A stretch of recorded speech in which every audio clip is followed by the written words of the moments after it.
Assalamu alaikum, I am Dua Makhzumi and I'm here to show you how the Holy Quran can improve your life. Let's talk about the bad habits. We all have bad habits, but they're not haram to do in the month of Ramadan. And why can Ramadan help us combat and break the bad habits? How can both the fasting side and the spiritual side help bad habits? Well, let's talk about our bad habits. For example, sometimes you like to watch a lot of video games or play a lot of video games, watching too much movies or too much YouTubers, or going out, dining out in a shisha caf. They're not haram. But in the holy month of Ramadan, it's not spiritual. It doesn't help your spiritual soul.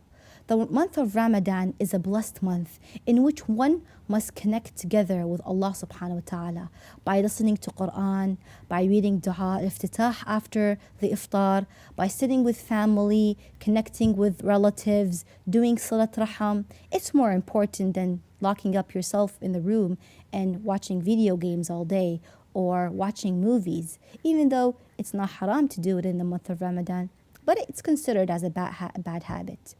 Ramadan can help combat bad habits like those that I mentioned, because we realize that we change a lot in Ramadan. Instead of us listening to music, we would listen to more of Quran. Instead of us being outside all the time, we'd enjoy our family. So it helps us connect with family, with leaving your bad habits, to listen to more Quran, to connect yourself with Allah subhanahu wa ta'ala.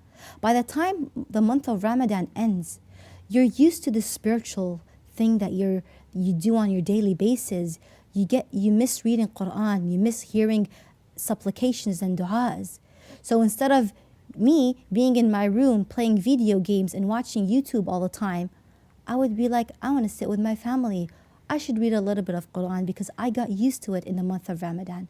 So bad habits can help in the month of Ramadan, because slowly you'll get used to in changing those bad habits. For example, you'd have something like anger management. We all have anger management, but in the month of Ramadan, it's not really spiritual to be angry and have bad manners and akhlaq. So what does the month of Ramadan do? When you're fasting, it helps you to be patient and to control your anger. And when the month of Ramadan is complete and it's done, you will get into the habit of being used to being patient and calm.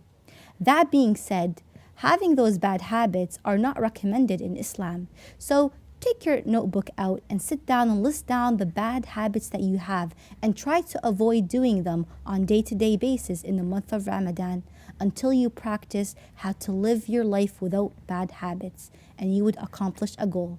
Imam Ali alayhi salam says, "Man tasawa yawmah fahuwa maghboon." Whose days are equal are a loser. وَمَنْ كَانَ أَمْسُهُ أَفْضَلَ مِنْ يَوْمِهِ. And those who their today is worse than their yesterday is cursed. So we should always change our bad habits and not go to the minus. We should always change ourselves and not be like how we were yesterday. Ramadhan Mubarak wa taqabbal Allahu a'malakum.